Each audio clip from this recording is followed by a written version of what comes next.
हमारी संविधान सभा इसी शानदार भवन के सेंट्रल हॉल में बैठा करती थी, जिसके इस गोल गलियारे में 144 स्तंभ हैं। पर क्या आप जानते हैं हमारे संविधान के कितने स्तंभ हैं? कहा जाता है कि भारत का संविधान 3 सुतूनों पर टिका हुआ है। The 3 pillars of our democracy are the legislature, the judiciary and the executive. संसद, न्यायपालिका, कार्यपालिका। वैसे आजकल एक चौथा सुतून भी माना जाता है, मीडिया। सबसे पहले सन 1942 में समाजवादी अर्थशास्त्री और गुजराती नाटककार प्रोफेसर के.टी. शाह ने संसद, न्यायपालिका, कार्यपालिका की इस त्रिवेणी की बात अपने एक नोट में की थी। प्रिय राजेंद्र प्रसाद जी, जैसा आपसे वादा था, मैं आपको संविधान के जनरल डायरेक्टिव्स के बारे में एक दस्तावेज भेज रहा हूं, जो पिछले जून में पंडित जवाहरलाल नेहरू के कहने पे मैंने तैयार किया है। इसमें अमेरिकन, ब्रिटिश और फ्रेंच तीनों संविधानों को एक आदर्श के रूप में लेने की कोशिश है। सरकार के कार्यकलाप और संघ के दूसरे अंगों के काम को भी अलग और स्पष्ट करने की चेष्टा मैंने की है। संघ के इन 3 स्तंभों में से प्रत्येक का एक पृथक और स्वतंत्र अधिकार क्षेत्र होना ही चाहिए। जैसा प्रोफेसर के.टी. शाह ने कहा, संविधान सभा के सामने कई मॉडल्स थे। ब्रिटेन की कैबिनेट सरकार, स्विट्जरलैंड की सीधी चुनी गई कार्यपालिका और अमेरिका का राष्ट्रपति मूलक शासन तंत्र। ऐसे में संविधान सभा के अध्यक्ष डॉक्टर राजेंद्र प्रसाद ने संवैधानिक सलाहकार सर बेनेगल नरसिंह राव को बुला भेजा। आइए आइए राव साहब, बैठिए। Thank you sir. अरे सर तो आप हैं, सर बेनेगल नरसिंह राव। अच्छा, ये बताइए कि क्या ये जरूरी है कि हम अपने संविधान को इंग्लैंड, स्विट्जरलैंड और अमेरिका के संविधान के आधार पर ही बनाएं? No, sir, absolutely not. There are several other models that we have with us, including those of Canada, Ireland, South Africa. But we need to study them all carefully and, according to our context and needs, choose those aspects which we can incorporate in our constitution.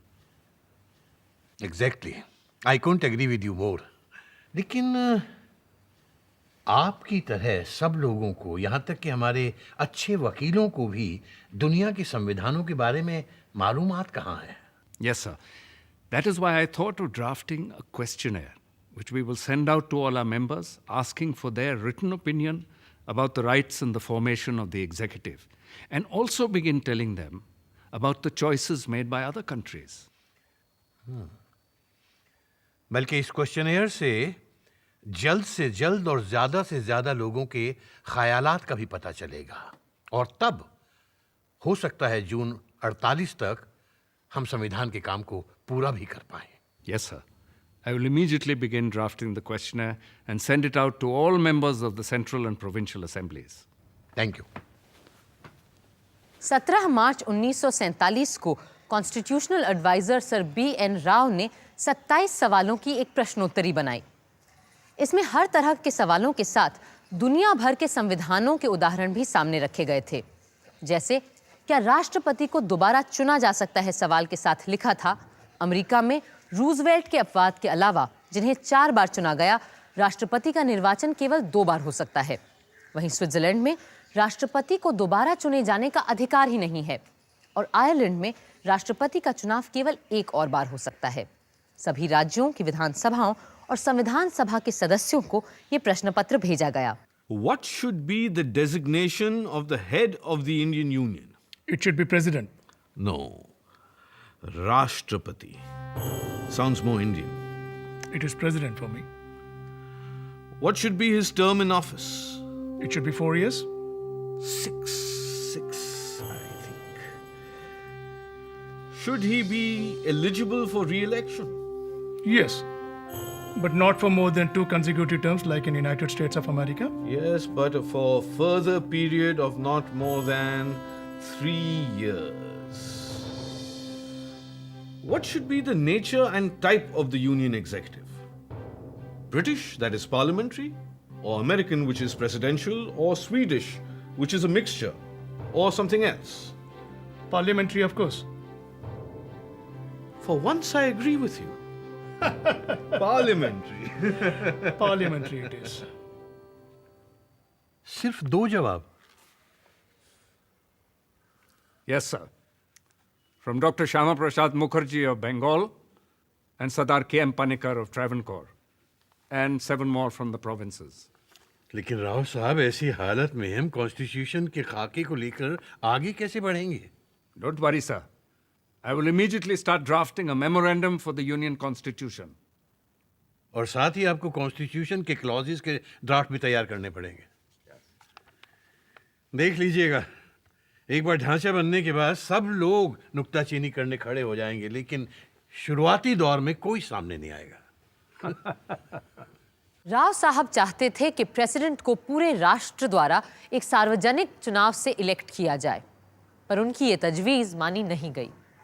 उसी समय श्री अल्लाडी कृष्णस्वामी अय्यर और श्री गोपालस्वामी अयंगार ने भी एक memorandum तैयार किया, जिसमें राष्ट्रपति को बहुत से अधिकार दिए गए। इस प्रस्ताव में राष्ट्रपति को सेनाओं का सर्वोच्च कमांडर इन चीफ नियुक्त करने, संसद द्वारा पारित बिलों को वापस कर देने और मंत्री परिषद के कहने पर लोकसभा को भंग करने जैसे अधिकार पहली बार सामने आए थे। इन्हीं प्रस्तावों के आधार पर यूनियन कॉन्स्टिट्यूशन कमेटी का बनाया प्रारूप 21 जुलाई 1947 को पंडित जवाहरलाल नेहरू ने सभा के सामने रखा। पहले क्लॉज का पहला हिस्सा यूं रहेगा, फेडरेशन यानी राज्य संघ का मुखिया होगा प्रेसिडेंट यानी राष्ट्रपति, जिनका चुनाव इस तरीके से होगा कि राष्ट्र संसद के दोनों सभाएं और तमाम इकाइयों और सूबों के लेजिस्लेचर्स के मेंबरान, और जहां की इकाइयों में एक से ज्यादा चेंबर है, वहां सिर्फ लोअर हाउस के सदस्य इलेक्टोरल कॉलेज में भाग लेंगे। इकाइयों में समानता लाने की गर्ज से इकाइयों के लेजिस्लेचर्स के वोटों को उनकी आबादी के हिसाब से ही वजन दिया जाएगा। The votes shall be weighed in the proportion of the population of the units concerned. अब जनाब, एक मुद्दा जिसके बारे में हमें शुरू से ही फैसला करना होगा, वो है कि हम किस किस्म और आकार की सरकार चाहते हैं। उसकी बनावट क्या होगी? क्या ऐसी सरकार होगी जिसमें जिम्मेदारी मंत्रिमंडल की होगी, या अमेरिका की तरह जहां सदर की ज्यादा अहमियत होती है और अपने मंत्री वो संसद से नहीं बल्कि खुद अपनी मर्जी से बाहर से नियुक्त करता है? इस मसले पर काफी गौर और बहस के बाद हम इस नतीजे पर पहुंचे हैं कि प्रेसिडेंशियल सिस्टम हमारे लिए उचित नहीं रहेगा। अव्वल इसलिए कि हम मंत्रिमंडल पर जोर देना चाहते हैं, और जहां जिम्मेदारी भी संसद, काबीने और मंत्रियों की होगी, ना कि राष्ट्रपति की। मगर साथ साथ हम ये भी नहीं चाहते हैं कि राष्ट्रपति महज एक सजावट का ओहदा रहे। अब इसके बावजूद हम एडल्ट फ्रेंचाइज के जरिए उनका चुनाव कराएंगे और ऊपर से उन्हें कोई असली जिम्मेदारी भी ना दें, तो बड़ा अजीब सा मामला बनेगा। अलावा इसके कि तमाम वक्त और लागत इस कवायद पर सर्फ होगा। सच पूछिए तो मैं खुद डेमोक्रेटिक तरीके के हक में हूं, मगर कभी कभी ज्यादा डेमोक्रेटिक तरीके गैर जरूरी भी साबित होते हैं। और अगर हम इतने बड़े पैमाने पर चुनाव कराएंगे तो हमारा सारा वक्त इसी में जाया हो जाएगा कि बस हम चुनाव ही चुनाव और उसकी तैयारी करते रहें, और किसी और काम के लिए हमारे पास वक्त ही नहीं बचेगा। पंडित नेहरू ने यह भी कहा कि असल में तो अच्छा होता अगर राष्ट्रपति किसी पार्टी, किसी दल का ना होता, पर शायद व्यावहारिक रूप से यह संभव ना हो पाए। पर इतना आवश्यक है कि चुने जाने के बाद राष्ट्रपति किसी दल विशेष का नहीं बल्कि पूरी निष्पक्षता से सारे देश और संविधान का रखवाला हो जाए। आज भी यही परंपरा जारी है। उधर डॉक्टर राजेंद्र प्रसाद के मन में कुछ शंकाएं अभी भी थीं। राव साहब, द क्वेश्चन इज कि क्या राष्ट्रपति के पास मंत्रिमंडल द्वारा भेजे गए बिलों को स्वीकार करने या अस्वीकार करने का अधिकार होगा या नहीं होगा? In my opinion, no. और अगर वो बिल संविधान के खिलाफ जाता हो तब भी ये बात लागू होगी? Sir, if the president, in some particular case where his view differs from that of his ministers, but accepts their views in deference of the convention, and that act should result in a breach of the constitution, then the responsibility for that lies with the ministers and not with the president. और अगर no party has a majority in the house और ऐसी collision सरकार चुनाव हार जाती है, तो क्या तब भी प्रेसिडेंट को उस मंत्रिमंडल की सुननी पड़ेगी बनिस्बत इसके कि वो उसको डिसॉल्व करके एक नए प्रधानमंत्री को खड़ा कर सके? That is a difficult one, sir. But I think that a defeated ministry has no right to be advising the president in the selection of a new prime minister. और अगर वो प्रधानमंत्री जो खुद जनता का विश्वास खो चुका है राष्ट्रपति को सदन भंग करने की सलाह नहीं देता, तो क्या राष्ट्रपति उसकी मर्जी के खिलाफ जाकर सदन को भंग कर सकता है? Yes. In such circumstances, the president may select a new prime minister who is able to carry parliament with him. मैं बस यही दुआ करूंगा कि कभी किसी राष्ट्रपति के सामने ऐसी नौबत ना आए कि उसे कभी कोई ऐसा दिन देखना पड़े। मंत्रिमंडल संसद के सदस्यों से चुना जाए या मंत्रियों का चुनाव सीधे जनता द्वारा किया जाए या मंत्रियों को अमेरिका की तरह चुने जाने की जरूरत ही ना हो और वो केवल सरकार के मुखिया की मर्जी पर मंत्री बन सके। इस बात पर एक बार फिर बड़ी बहस शुरू हुई दिसंबर 1948 में। Mr. Vice President, I beg to move कि कैबिनेट में 15 मेंबर होने चाहिए जो पार्लियामेंट के दोनों हाउसेस अपने आपस में से चुनेंगे और इन 15 मेंबर में से फिर आपस में प्राइम मिनिस्टर चुनेंगे। दोनों चुनाव प्रोपोर्शनल रिप्रेजेंटेशन के तरीके से होगा जिसमें एक ट्रांसफरेबल वोट हुआ करेगा। मैं ये और कहना चाहूंगा कि जिस तरह की डेमोक्रेसी उस सिस्टम में पाई जाती है जिसे हम पार्लियामेंट्री डेमोक्रेसी कहते हैं, असल में डेमोक्रेसी है ही नहीं। आइंदा की सियासत का मेरा तस्वुर है non party politics. Sir, Switzerland में जब पार्लियामेंट के मेंबर का चुनाव होता है उसके बाद वो कैबिनेट के मिनिस्टर्स का भी आपस में चुनाव करते हैं। वहां एक पार्टी को सरकार बनाकर दूसरी पार्टियों को दबाना या उन्हें सताने का सवाल ही नहीं उठता। क्या आप मुझे ये बता सकते हैं कि स्विट्जरलैंड कोई देश है या कोई शानदार अंतरराष्ट्रीय hotel? You need not answer that question, Mr. Mehboob Ali Beg. The next amendment is in the name of Professor K.T. Shah.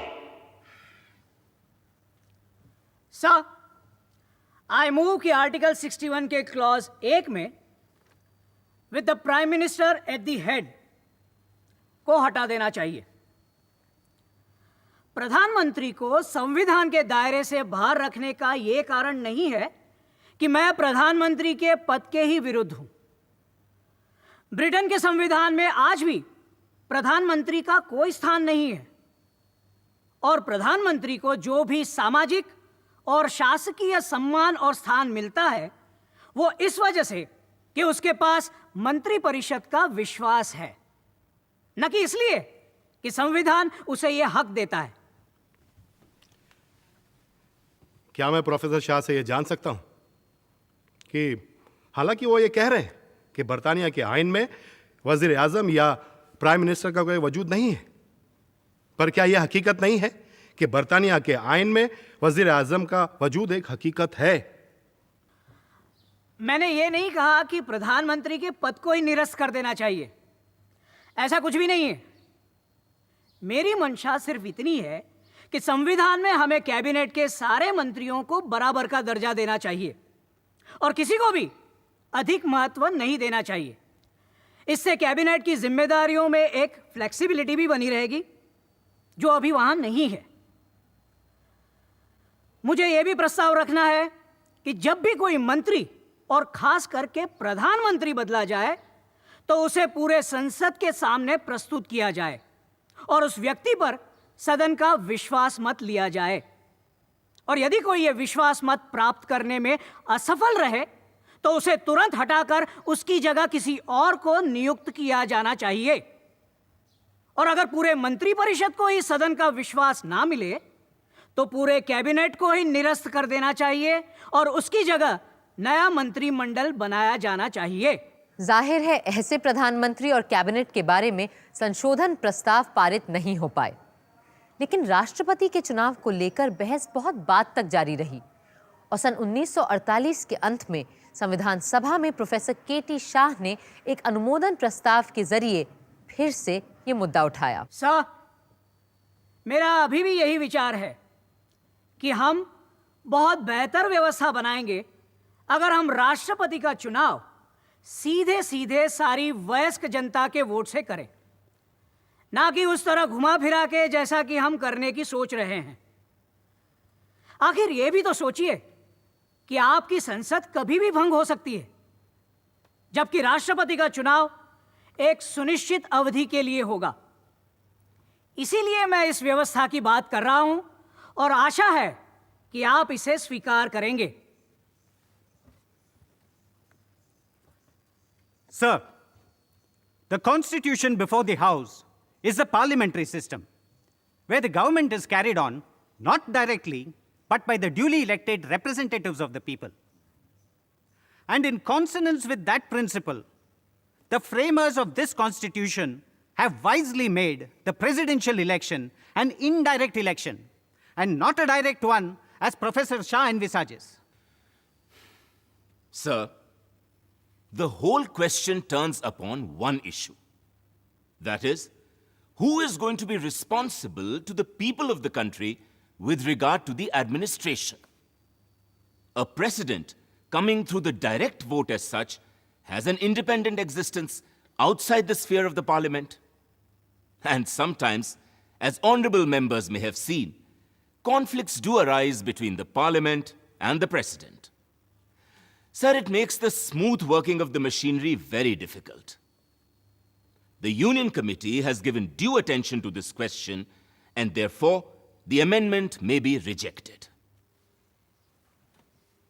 Sir, turning to the amendment of Professor K.T. Shah, the matter in my judgment requires to be considered by the point of view of the size of the electorate. Let me give the House some figures of the total electorate that would be involved if we accepted Professor Shah's amendment. So far as the figures are available, we altogether are 317 million people for the whole territory of India. Assuming that the adult franchise entitled to vote will be about 50% of the whole population, the electorate will consist of 158.5 million, that is 15 crore and 85 lakh voters. Let me give figures involved in the American elections. The total electorate involved subject to correction is 75 million. That is less than half of what we are talking about here. The size of the electorate, therefore, in my judgment, forbids us from adopting adult suffrage in the matter of presidential election. We have provided that the president shall be elected by the members of the legislatures of the states and the two houses of the parliament who themselves are elected by adult suffrage. I therefore oppose the amendment.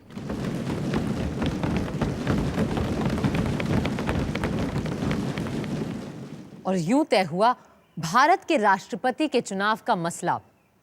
पर कार्यपालिका के दूसरे पक्षों को लेकर बड़ी बहसें हुईं। अल्पसंख्यकों के नुमाइंदे चाहते थे कि एक नॉन पार्लियामेंट्री एग्जीक्यूटिव सरकार बनानी चाहिए और मंत्रिमंडल का चुनाव धर्म जाति के अनुपात में प्रोपोर्शनल रिप्रेजेंटेशन द्वारा किया जाना चाहिए। खुद कांग्रेस पार्टी के दलित नेता भी चाहते थे कि अल्पसंख्यकों और हरिजनों को मंत्रिमंडल में आरक्षण दिया जाए। डॉक्टर अंबेडकर ने तो इस बारे में एक पर्चा ही तैयार कर डाला। The application of the British system to India will mean British parliamentary system.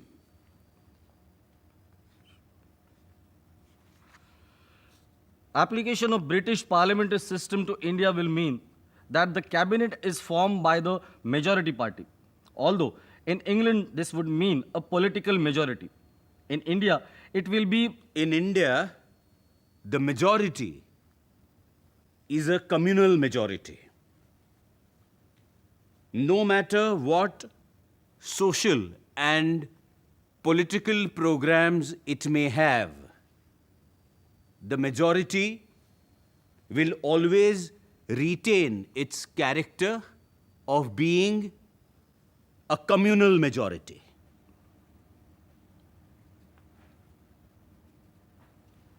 Aage.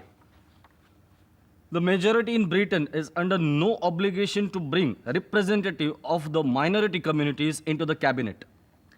But in India, this will be wrong. No. Likho. In India, it will be forever threatening and prove a menace to the life, liberty, and pursuit of happiness of minorities in general and untouchables in particular. It would make the majority community a governing class and the minority community a subject race.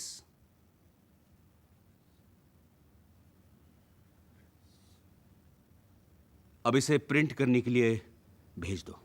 Ji Sardar, Muslim league और अंबेडकर साहब की तो बात समझ में आती है, लेकिन अब अपने जगजीवन बाबू भी चाहते हैं कि कैबिनेट में माइनॉरिटीज और बैकवर्ड्स को रिजर्वेशन दिया जाए। माइनॉरिटी के प्रोपोर्शनल रिप्रेजेंटेशन की बात मानी नहीं गई, इसलिए घुमाकर कान पकड़ना चाहते हैं। और क्या?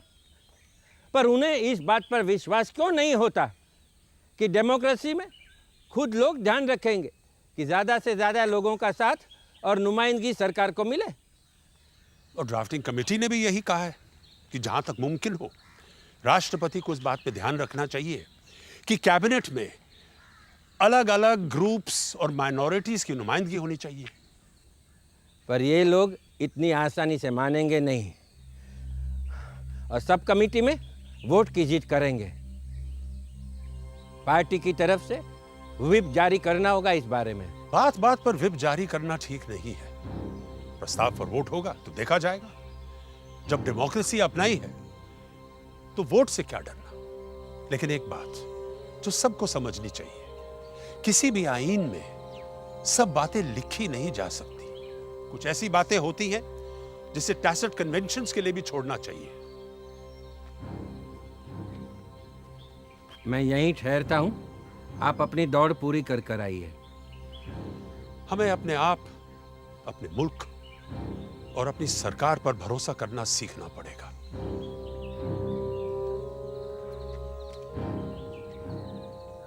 कार्यपालिका में किसी भी प्रकार के आरक्षण के प्रस्ताव को सब कमेटी में 7 के मुकाबले 8 वोटों से खारिज कर दिया गया। धीरे धीरे सभी ने इस व्यवस्था की अच्छाई और सच्चाई को देखा और 4 नवंबर 1948 को सभा में संविधान का ड्राफ्ट रखते हुए खुद डॉक्टर अंबेडकर ने इस व्यवस्था की हिमायत की। A democratic executive must satisfy 2 conditions.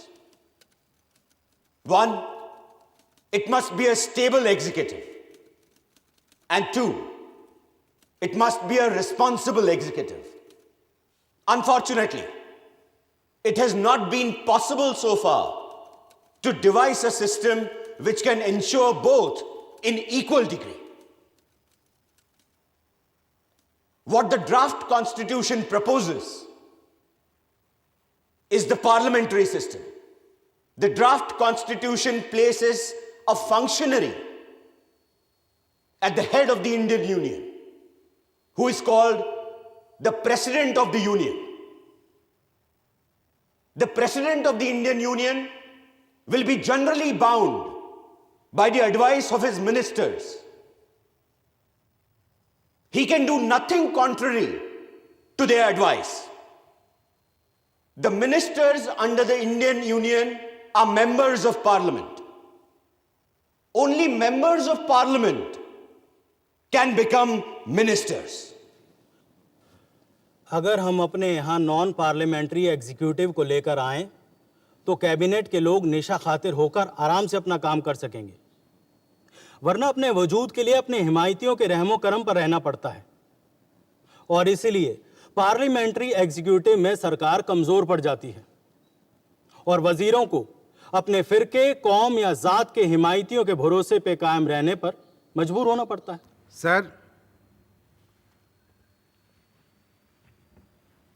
Sir, प्रजातंत्र का अर्थ है ऐसे बहुमत का राज जिसमें स्वतंत्र और मुक्त रूप से वोट दिए गए हों। पर हमारे देश में ऐसा देखा जाता है कि वोट स्वतंत्र नहीं होते, बल्कि कुछ लोगों के प्रभाव में डाले जाते हैं, और जैसे ही वोट प्रभावित हुए प्रजातंत्र समाप्त हो जाता है। सर, इसीलिए मेरा यह कहना है कि ऐसे पार्लियामेंट्री सिस्टम को हमें हटा देना चाहिए। संसदीय प्रणाली में विभिन्न पार्टी के लोगों को भरमा के वोट हासिल करते हैं ताकि बहुमत पाके अपनी सरकार बना सके।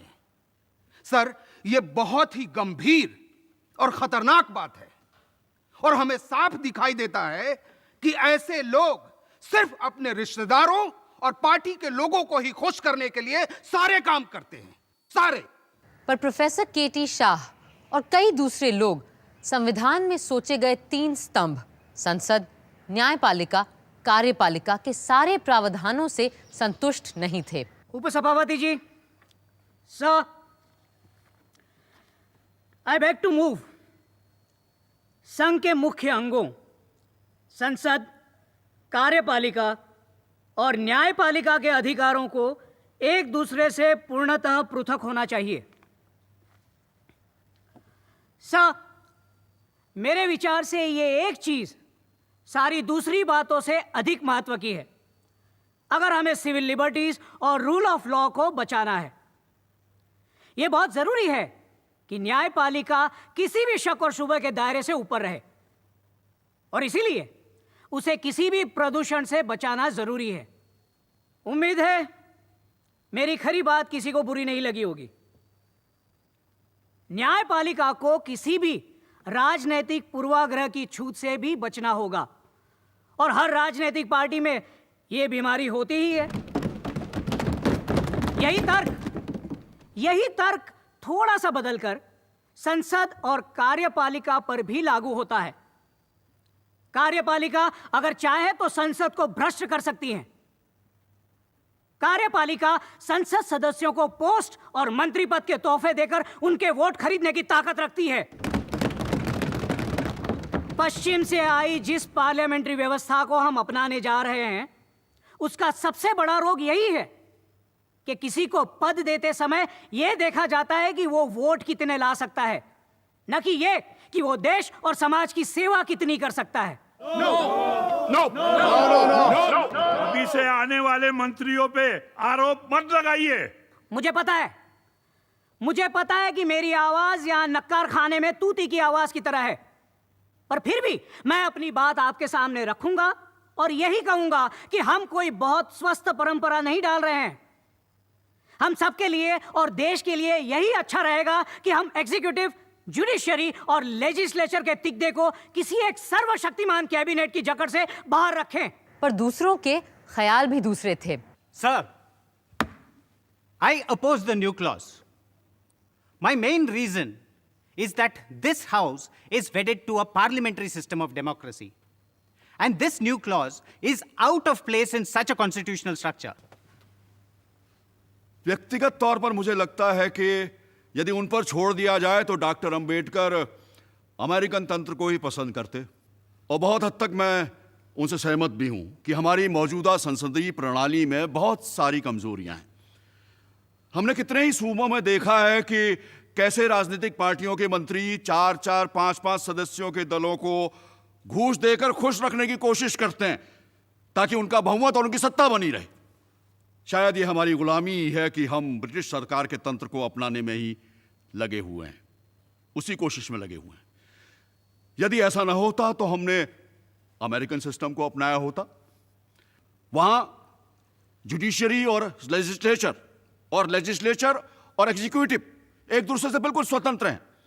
वहां की संसद देश के भले के लिए कोई भी कानून पास कर सकती है और उस कानून को मानना राष्ट्रपति की जिम्मेदारी हो जाती है, जबकि हमारे संविधान में सदन के नेता को पूरी संसद से बहुमत लेना पड़ता है और संसद सिर्फ उन्हीं कानूनों को पारित करेगा जो बहुमत वाली पार्टी को सही लगते हैं। डॉक्टर अंबेडकर तो खुद अमेरिका में पढ़े थे, पर उन्होंने अमेरिकी संविधान की कमजोरियों की तरफ सबकी नजर मोड़ी। There is no dispute whatsoever that the executive should be separated from the judiciary. With regard to the separation of the executive from the legislature, it is true that such a separation does exist in the Constitution of the United States. But if my friend Professor Shah had read some of the recent criticisms of that particular provision of the Constitution of the United States, he would have noticed that many Americans themselves were quite dissatisfied with the rigid separation embodied in the American Constitution between the executive and the legislature. Shri KM. Munshi doctor Ambedkar की हिमायत में खड़े हुए। दो कार्यपालिकाओं के बीच, यानी कि एक American model और दूसरे ब्रिटिश मॉडल के बीच चुनाव का सवाल ही कहां उठता है। ब्रिटिश मॉडल को ही सबने चुना है, सबने उसकी तारीफ की है, यहां तक कि खुद अमेरिकन कॉन्स्टिट्यूशनल एक्सपर्ट्स ने भी माना है कि यही कार्य प्रणाली आज के मॉडर्न युग यानी कि आधुनिक समाज के लिए बेहतर है। इसके अलावा हमें यह महत्वपूर्ण बात नहीं भूलनी चाहिए कि पिछले कमोबेश 100 सालों में हिंदुस्तान में हमने ब्रिटिश संविधान के कानून को ही मानकर काम किया है और हमारे कॉन्स्टिट्यूशनल ट्रेडिशंस धीरे धीरे पार्लियामेंट्री ही बन गए। फिर क्यों हम अपने 100 सालों के अनुभव और रवायत को छोड़कर किसी ऐसे कानून को अपनाने की कोशिश करें जो खुद सिर्फ 150 साल पहले बनाया गया था और आज भी जिस पर अमेरिका में भी सवालिया निशान लगते रहते हैं। इसलिए मैं ये दोहराना चाहूंगा कि प्रोफेसर शाह के द्वारा प्रस्तावित स्कीम को ना तो इस हाउस ने माना है, ना कहीं और इसके अच्छे नतीजे निकले और ऊपर से ये हमारे हिंदुस्तान की परंपरा का हिस्सा है ही नहीं। अतः मैं कहूंगा कि ऐसे अनुमोदन प्रस्ताव को खारिज कर दिया जाए, यही सही होगा। Professor K.T.. शाह के बहुत से और बहुत अच्छे सुझाव थे, जैसे कि हर मंत्री को पढ़ा लिखा होना चाहिए। पर श्री महावीर त्यागी ने तर्क दिया कि अकबर, रंजीत सिंह, शिवाजी में से कोई पढ़ा लिखा तो था नहीं, पर सब बहुत कुशल शासक साबित हुए, तो फिर हमारे मंत्रियों को पढ़ने लिखने की क्या ज़रूरत है। Professor K.T.. शाह ने यह भी कहा कि हर मंत्री को मंत्रिमंडल में आने से पहले अपनी संपत्ति का ब्यौरा देना चाहिए। पर डॉक्टर अंबेडकर बोले कि फिर तो मंत्रिमंडल छोड़ते समय भी ब्यौरा देना पड़ेगा और ये भी बताना पड़ेगा कि अगर संपत्ति में कोई वृद्धि हुई है तो कैसे हुई है, और ये भी तय करना पड़ेगा कि अगर कुछ गड़बड़ का अंदेशा है तो उस मंत्री को क्या सज़ा देनी चाहिए। उस समय तो ये प्रस्ताव नामंजूर हो गया, पर आज लगता है कि अगर कोई ऐसा प्रावधान होता तो शायद अच्छा होता। पर बात सिर्फ कार्यपालिका की ही नहीं थी। संसद के स्वरूप, अधिकारों, कर्तव्यों, कार्यकाल और नाम तक को लेकर खूब चर्चा हुई। So, I beg to move that the legislative power of the Federation shall be vested in the Parliament of the Federation, which shall consist of the President and the National Assembly, comprising two houses, the Council of States and the House of the People. It seems, sir, that it is unnecessary to have this expression, National Assembly, coming between the Parliament and the two houses. It is therefore desirable to omit National Assembly. Sir, मेरा amendment है कि parliament of the federation के लिए हमें Congress of the federation का नाम तय करना चाहिए। सर, जो आज़ादी हमने पाई है वो हमें भारतीय राष्ट्रीय कांग्रेस के परचम तले ही मिली है और कांग्रेस का नाम हमारे संविधान में भविष्य के लिए अमर हो जाना चाहिए। कुछ अरसे के बाद बेगम साहिबा एजाज रसूल ने भी यही बात सभा के सामने रखी। जनाब सदर साहब, आई बेग टू मूव कि लेजिस्लेचर ऑफ द यूनियन का नाम हमें इंडियन नेशनल कांग्रेस रखना चाहिए और इसमें एक प्रेसिडेंट हो और 2 सदन हो जिनके नाम हो the council of states and the house of the people. सूबों की सभा और जनसभा। ये प्रस्ताव रखने वाले सारे सदस्य गैर कांग्रेसी थे, किंतु कांग्रेस के श्री अनंत सयनम अयंगार ने बड़े पते की बात की। Sir, it is the Congress which fought for the freedom of this country. Therefore, these friends, though they are not participants of this organization, nevertheless recommend that it should be associated with the name of the Parliament of the Union. However laudable this may be, it would lead to the accusation that the Congress has established one-party rule in the country, and it has even lent its name to the Parliament of the Union. Sir, if accepted, this may prove to be the death knell of the Congress. It would no longer be able to function as a political party which can fight reactionary parties. These parties which are raising their heads today and are mostly based on caste, community and religion. यूं संसद के 2 सदनों के नाम रखे गए, राज्यसभा यानी council of states और लोकसभा यानी हाउस ऑफ पीपल।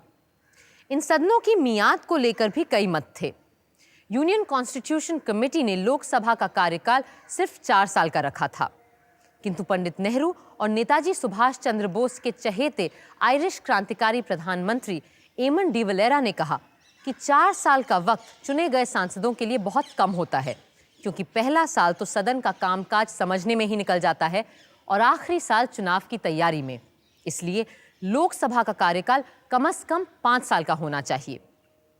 वहीं राज्यसभा के सदस्यों का कार्यकाल 6 वर्ष का रखा गया, जिनमें से हर 2 वर्ष पे सिर्फ 1/3 सदस्य सेवानिवृत्त होते हैं, ताकि ये सदन एक निरंतर धारा के रूप में चलता रहे। कार्यपालिका और विधान मंडलों के बाद आइए नजर डालते हैं तीसरे स्तंभ, न्यायपालिका यानी जुडिशरी पर। मैं जस्टिस वरदाचार्य जी का धन्यवाद करना चाहूँगा। हालांकि वो संविधान सभा के सदस्य भी नहीं हैं, फिर भी उन्होंने सुप्रीम कोर्ट के कॉन्स्टिट्यूशन ऑफ पावर्स को तय करने वाली एडहॉक कमेटी की सदारत स्वीकार करी है, क्योंकि अब आने वाले भविष्य में हमें अपने एक उच्चतम न्यायालय की आवश्यकता पड़ेगी। I will request Honorable Shri Vardacharya ji to please take over. Thank you, Mr. Munshi. It is my proud privilege to be working with all of you esteemed members of the Constituent Assembly on the question of creating a new superstructure that we will need now. Fortunately, at the level of lower and higher courts, we have inherited a well-constructed and smoothly functioning sound judicial system from the British. But now, we have to give thought to the establishment of a Supreme Court where the judgments of high courts could be brought to appeal. This apex court will also have to play the roles of an adjudicator between the provinces and the princely states when needed. My old friend from Madras High Court, where I served as a judge for some time, Alladi Krishnaswamy Iyer, is here. I know that he has given judicious thought to these issues. Mr. Iyer? Thank you, Your Lordship. Old habits die hard. That is how I have been addressing Sri Vardacharya for many years now. But I also know that we are here precisely to break old habits and make new conventions. Now, this new body, this Supreme Court, this whatever we may decide to name this APEC constitutional body, apart from being the highest platform for appeals, will have in its power and purview the necessary means to safeguard fundamental rights of every citizen of free India. That soon we will have. And unlike the Privy Council, this Supreme Court should also have the mandate and the authority to examine the constitutionality of any legislation that our parliament may make in the future. Supreme court न सिर्फ हमारे संविधान का रखवाला और खैरखा होगा, बल्कि वो हर भारतीय को वो समान अधिकार भी प्रदान करेगा जिसके लिए सदियों से अंग्रेजों की अधीनता और रजवाड़ों की गुलामी में हम तरसते रहे। हमारा उच्चतम न्यायालय उस सामाजिक क्रांति का वो धारदार हथियार भी होगा जो पुरानी बेड़ियों को काटकर हमें मुक्त करेगा। And yet, this Supreme Court must not busy itself only with the rights debate. It must not concern itself only with the life and liberty of the individual, but include within its scope criminal appeals, civil cases, and financial matters as well. Only then will it become our Supreme Court in the real sense of the term. यूं नींव पड़ी एक नई न्यायपालिका की, पर जहां तक संसद और न्यायपालिका के बीच के अंतर संबंधों का सवाल था और दोनों में से कौन छोटा कौन बड़ा का प्रश्न था, 13 दिसंबर 1948 को एक बड़े पते की बात की डॉक्टर B.R. अम्बेडकर ने। Now to the question of the relationship between the legislature and the judiciary. In a federal constitution, it is always open to the judiciary to decide whether any particular law passed by the legislature is ultra-virus or intra-virus.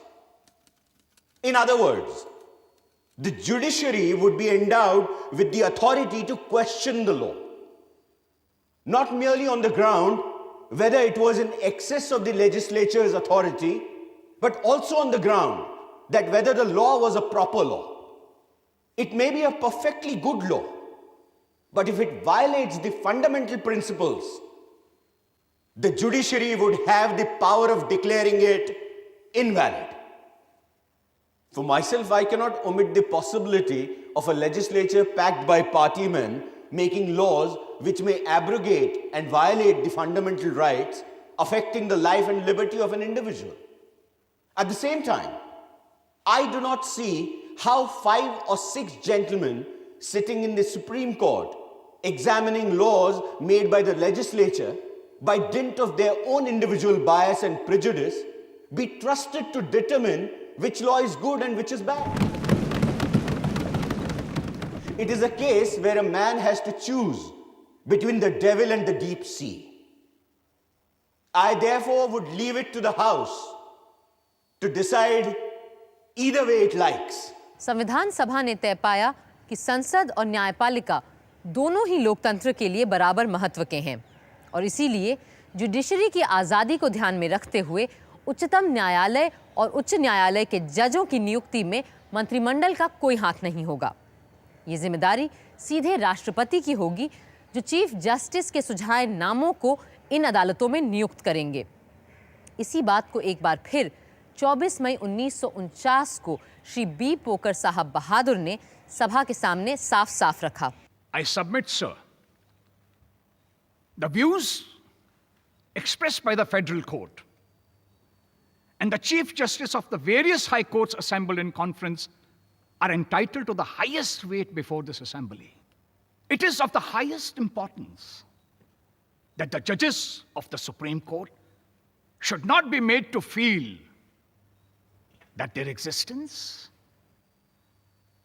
or their appointment is dependent upon political considerations or on the will of any political party. Therefore, it is essential that there should be sufficient safeguards against political influence being brought to bear on such appointments. Therefore, I submit, sir, that it is of the highest importance that the President must not only consult the Chief Justice of India, but also obtain his concurrence on the appointment of his colleagues, the judges of the Supreme Court. It cannot be denied that the judiciary should be above all political parties and above all political consideration. इन सारे नियमों के बन जाने और न्यायपालिका का स्वरूप तय हो जाने के बाद विद्वान वकील और संविधान सभा के सबसे सक्रिय सदस्यों में से एक श्री अल्लाडी कृष्णस्वामी अय्यर ने संविधान सभा को संबोधित किया। अरे बैठिए बैठिए, आप बैठकर ही बोलिए। The Constitution has accorded the proper place to the judiciary as it should be in a written and especially in a federal constitution. The Supreme Court in India, under the Indian Constitution, as this House is aware, has wider powers than the highest court in any known federation, including that of the United States of America, where the Supreme Court is not a general court of appeal. It is the ultimate arbiter in all matters involving the interpretation of the Constitution. While there can be no two opinions on the need for maintenance of judicial independence, both for safeguarding of individual liberty and the proper working of the Constitution, it is also necessary to keep in view one important principle. The doctrine of independence is not to be raised to the level of a dogma so as to enable the judiciary to function as a kind of super legislature or super executive.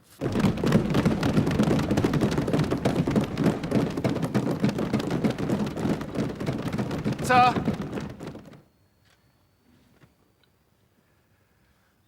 my friend, Mr. Aladi Krishnaswamy Iyer pointed out, and rightly so, that the judiciary should not place itself as an imperium in imperio. Of course, there is always that danger also.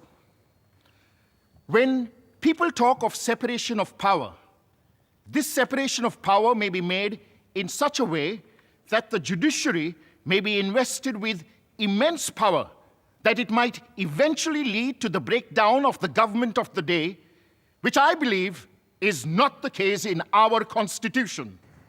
Doctor Ambedkar का सपना था कि एक ऐसी समग्र न्यायपालिका बने जो दीवानी, फौजदारी और संवैधानिक हर तरह के मुकदमे में सबको कानूनी उपचार और न्याय दे सके और इस तरह देश की एकता को कायम रखने का काम कर सके। आज वो सपना एक हकीकत है।